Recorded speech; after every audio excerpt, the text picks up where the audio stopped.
Good morning again. This is Mike, Southwest Virginia Land Clearing. I am on to a new project this morning. I'm pretty close to Hot Springs, Virginia. I'm north of Covington, and so kind of up on a mountain, and it's pretty breezy up here this morning. And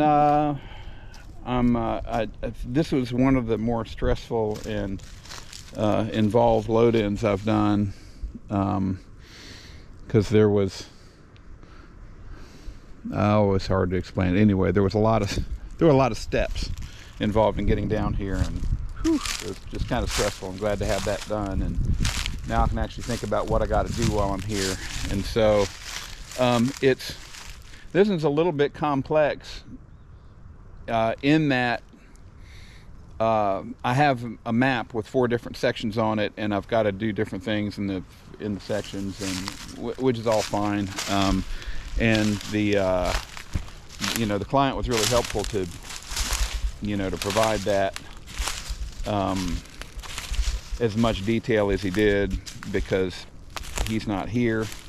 He lives out of state, and so we've had a fair amount of discussion and sent a lot of information back and forth to really specify what needs to be done. So there's a lot of markings through here, and so I just need to walk through here and section by section and figure out exactly where all the marks are and what exactly they mean, so that I know exactly what needs to be done. But fortunately, he's been very specific. It's fairly steep down in here. We've been talking about this. I came up here and looked at it back in November, I think it was, and of course it looked very different. Maybe I may have even looked at it before then, I don't know, but that's like 5 months ago now or something. But we had a lot of discussion on it, but it looks somewhat different now than it did. And that was one of the things, is there's a new driveway up there that wasn't here when I was here before. I wasn't sure where it was, or how it laid, or if I could, how I'd be able to use it. So but anyway, so there's a home site that's right up in here, and so I'm going to open some of this up.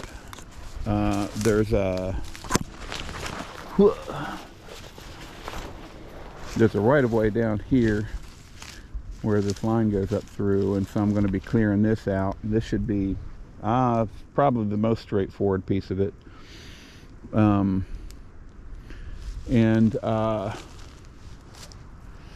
So there's a home site, and then I think there's another section right here, and then there's all this. Then there's some drain field that runs way down in there, and that's got some stuff that needs to be cleared out of it. So anyway, I'm just going to walk through here and see exactly what it is I'm dealing with, and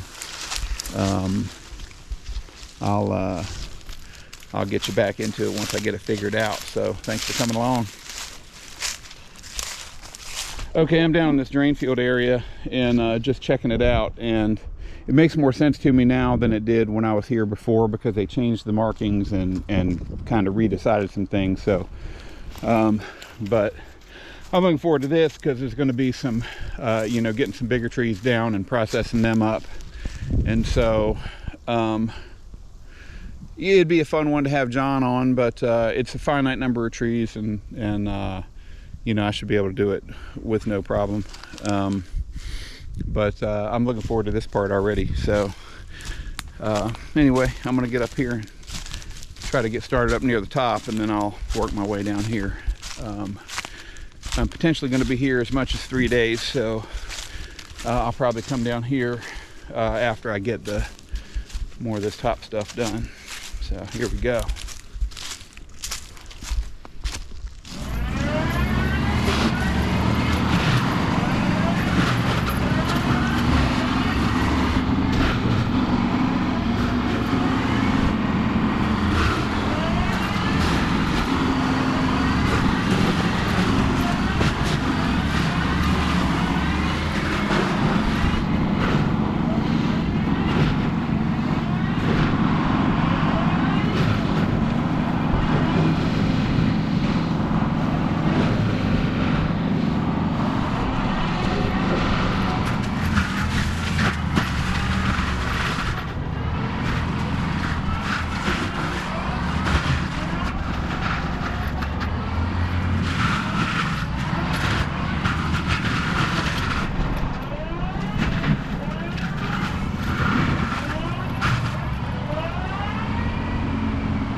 All right, so I'm off and running on this.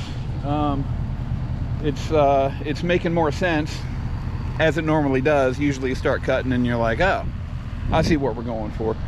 So anyway, making some good progress through the main spot here. And what I'm doing is I'm not cutting it real close to the ground right now. There's a number of different strategies that people use with regard to what kind of teeth they're using and stuff. When I came in here, I actually had all double carbides on, which is good for getting down in the dirt and doing sort of fine cutting at the end when everything is more or less already cut up. But a lot of times I just leave teeth on all the time, at least in the middle, and that's worked out for me pretty well. But there's a lot of rocks here, and so some of them are just laying on the ground here and there, but a lot of them are like here. That's just down here, you can't really see it, and you can see where I hit it.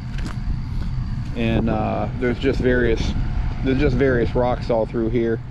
And these daggone teeth cost so much money that I mean it's one of the reasons that forestry mulchers charge what we charge, because you go through them and you just got to keep buying them, and they're expensive as heck.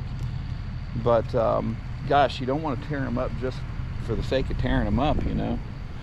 So what I did is I put on 10 new knives in the middle, but because it's so rocky, I mean, you just hit a few rocks through here and then you're just really shortening the life on them a lot. So what I'm trying to do is keep up off the ground, cut the trees, go ahead and get them. I'm nicking a rock here and there, but mostly I'm not doing a fine cut, you know, where I get really down to the ground. So I think I'm just going to keep on cutting the bigger trees, which I've got, you know, I'm actually going to get into some fairly big ones. That last one I just did was pretty big. These couple of these down here are going to be a little bit tricky, because I think I can cut any side. That one right there is I mean, that's a 16-inch tree at least across the bottom, but it's really not a lot bigger than the one I just ground up, and this is all that's left of it right here. I'm into some chunks in here, but it's pretty much gone. So these pine trees with new knives, man, it just eats them really good. So I'm gonna try to drop all these trees this way. There's actually a power line in that right of way down there, and some of those trees that are a little further down, if they went the wrong way, I could end up in a mess. So I'm gonna keep using the machine to coax these things this way, and now that I've got a clear area here, I'm just gonna be dropping them back this way, and kind of open up this area over here as well. I usually talk about how these double carbides are more or less indestructible, but I just replaced 2 of them that were broken, so these teeth are popping out of them. I mean, those things are pushing $100 a piece, and so, you know, I hate to see them breaking, but anyway, but just do what you gotta do, I guess. Anyway, I'm gonna grab a bite to eat, get back on it. Thanks.